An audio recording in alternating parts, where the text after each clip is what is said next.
Le documentaire sur France Télévisions en réplique au complément d'enquête diffusé sur Cyril Hanouna, proposé par Jacques Cardoz, pourrait ne jamais être dévoilé au grand public, d'après Le Parisien.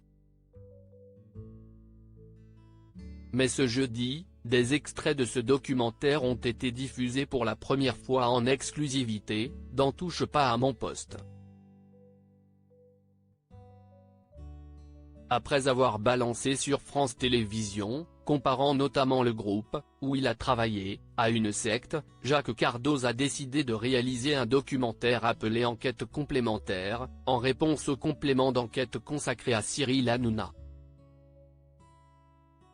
Celui-ci serait apparemment terminé, selon les informations du Parisien paru mercredi soir, mais pas diffusable aux yeux des hauts placés de C8.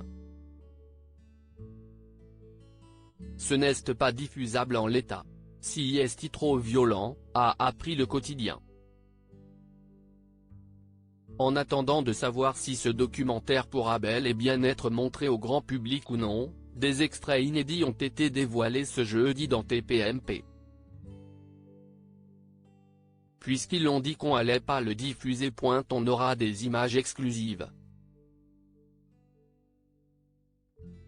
3 extraits à vous montrer. Ce documentaire a été réalisé par les équipes de Jacques Cardoz et produit par ma personne, a annoncé Cyril Hanouna ce jeudi 1er février 2024, quelques instants seulement après avoir pris l'antenne sur C8 avec Touche pas à mon poste.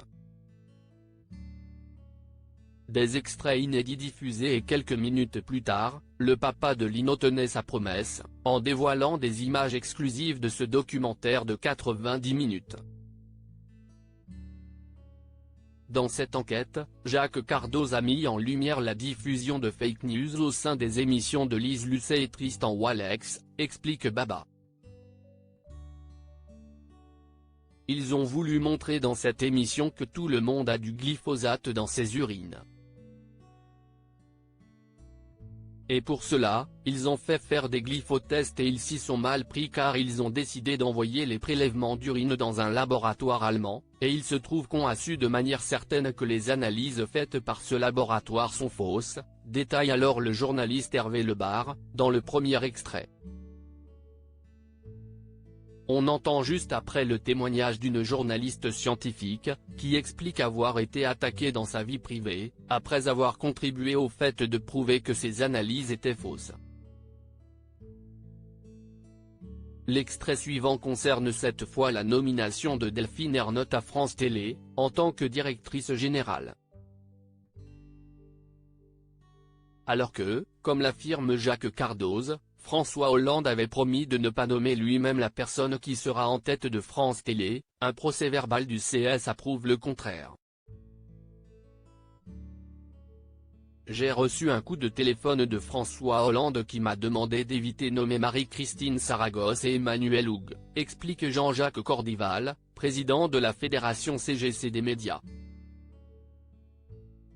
Le dernier extrait prouverait enfin que France Télé ne respecte pas son pouvoir de neutralité. Ils n'ont pas hésité à faire des appels aux dons pour le comité Adama Traoré, explique Jacques Cardoz, avant que l'extrait ne soit diffusé, puis repris par le compte X de TPMP.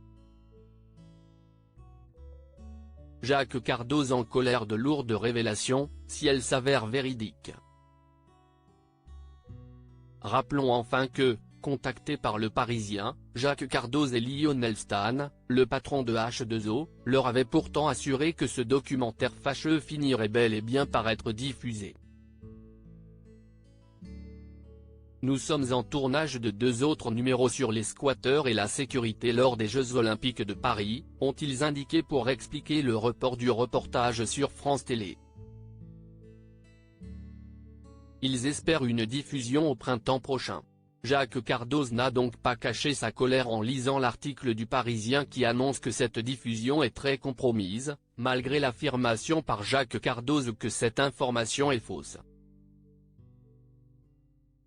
Donc Le Parisien vous assumez de diffuser une information qui vous a été démentie à 2 reprises auparavant et qui n'est pas sourcée? Cela s'appelle une #FakiNews, a-t-il écrit dans un premier temps, sur X. avant de pointer du doigt le fait que si est la troisième fois qu'il est le sujet d'un papier dégueulasse et mensonger dans l'intention de nuire et de détruire. Sur TPMP, juste avant la diffusion de toutes ces images, il a affirmé qu'il y avait un lien entre Le Parisien et France Télé qui est problématique.